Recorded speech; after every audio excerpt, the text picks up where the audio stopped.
Hello friends, welcome to my YouTube channel Premjeet study point. तो friends, आज के इस वीडियो में हम हिंदी व्याकरण के वर्ण के बारे में विस्तार से बताएंगे।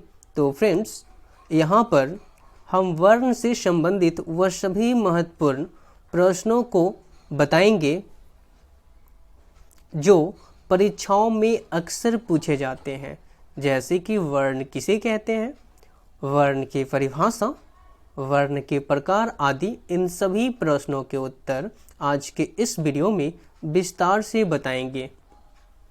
तो फ्रेंड्स, अगर आपको हिंदी में वर्ण को अच्छे से समझना है तो आज के इस वीडियो में अंत तक बने रहें। तो चलिए फ्रेंड्स, वीडियो स्टार्ट करते हैं और देखते हैं सबसे पहले क्वेश्चन क्या है। तो फ्रेंड्स, सबसे पहला क्वेश्चन है, वर्णमाला किसे कहते हैं? वर्णमाला किसे कहते हैं? चलिए तो इसे बताते हैं, वर्णमाला किसे कहते हैं। तो फ्रेंड्स, कहेंगे वर्णों के समूह को वर्णमाला कहते हैं। वर्णों के समूह को वर्णमाला कहते हैं। दूसरे शब्दों में आप ऐसे कह सकते हैं, वर्ण और वर्णों के भेद को वर्णमाला कहते हैं। चलिए अब अगला क्वेश्चन देखते हैं। तो अगला क्वेश्चन है, वर्ण किसे कहते हैं? वर्ण किसे कहते हैं? चलिए तो देखते हैं।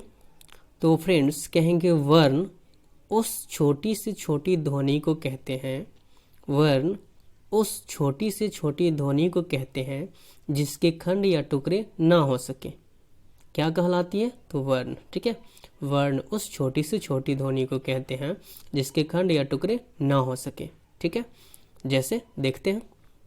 तो जैसे में हो जाएगा अ, छोटी ई, उ मतलब छोटा ऊ, च, न, क, श, व, च, इस तरह से जो भी है ये सब क्या है? वर्ण है। हाँ फ्रेंड्स, ये ऐसी वर्ण है जिसको हम लोग टुकड़ा नहीं कर सकते हैं।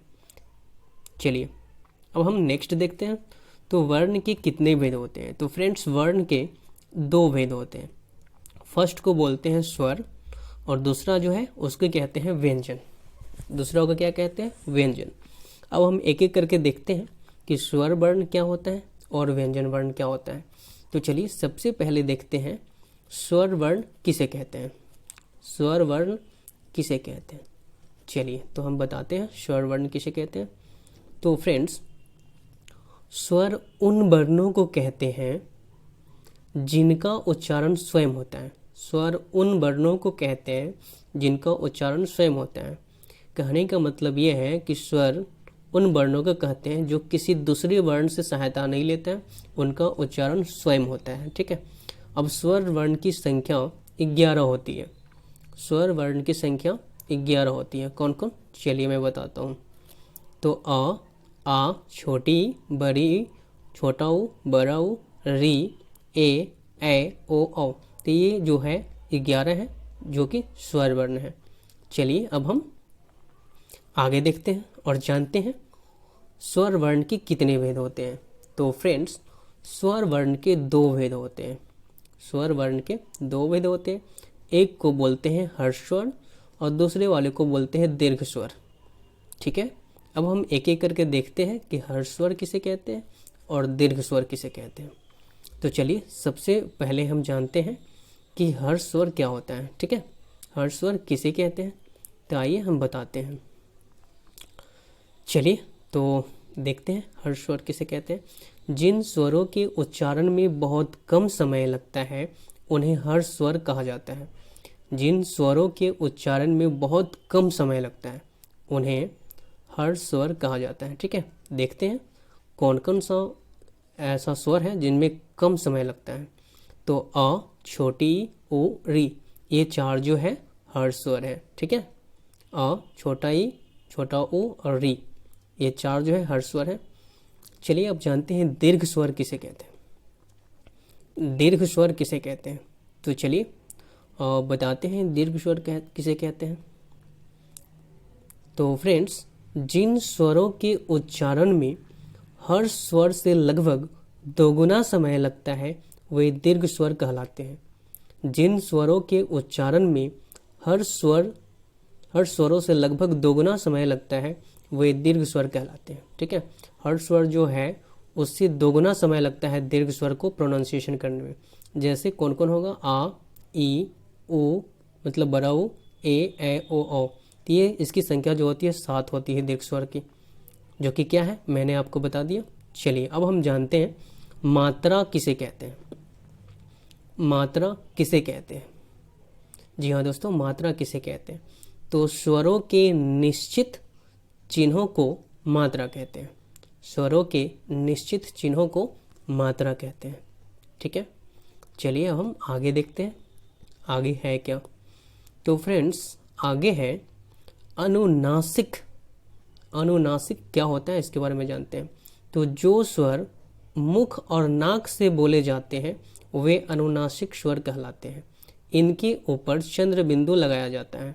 ठीक है, जो स्वर मुख और नाक से बोले जाते हैं वे अनुनासिक स्वर कहलाते हैं और इनके ऊपर चंद्र बिंदु लगा होता है। ठीक है, चलिए जैसे हम एग्जाम्पल से समझते हैं। तो जैसे है गांव 5, ठीक है, देख रहे हैं ना इसके ऊपर चंद्र बिंदु लगा हुआ है, तो इसे हम कहेंगे अनुनासिक। क्या कहेंगे? अनुनासिक। तो चलिए अब हम आगे देखते हैं।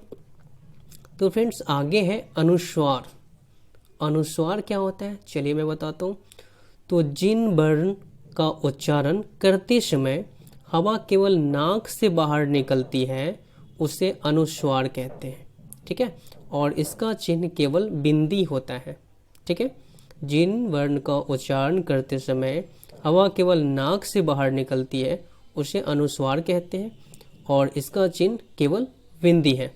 ठीक है, जैसे देखिए डंडा, हंस, गंगा, तो ये सब इसका क्या है उदाहरण है। चलिए तो हम अब आगे देखते हैं। तो फ्रेंड्स बस ये लास्ट था, अगले दिन फिर मिलेंगे अगले वीडियो में। इसके कुछ बच गई है वो मैं अगले यानी पार्ट 2 में डिस्कस करूँगा, जो भी बच गया उसके बारे में। ठीक है, तो वीडियो को समाप्त करते हैं और नेक्स्ट डे मिलते हैं नेक्स्ट वीडियो में। तो फ्रेंड्स लास्ट में मैं आप लोगों से एक छोटी सी रिक्वेस्ट करना चाहता हूँ। अगर मेरा वीडियो आपको थोड़ा सा भी अच्छा लगे तो मेरे वीडियो को लाइक जरूर करें और साथ ही साथ अगर आप इस चैनल पर नए हैं तो मेरे चैनल को सब्सक्राइब करें और उसके बाद बेल आइकन भी दबा दें ताकि मेरे आने वाले वीडियो का नोटिफिकेशन आपको मिल सके।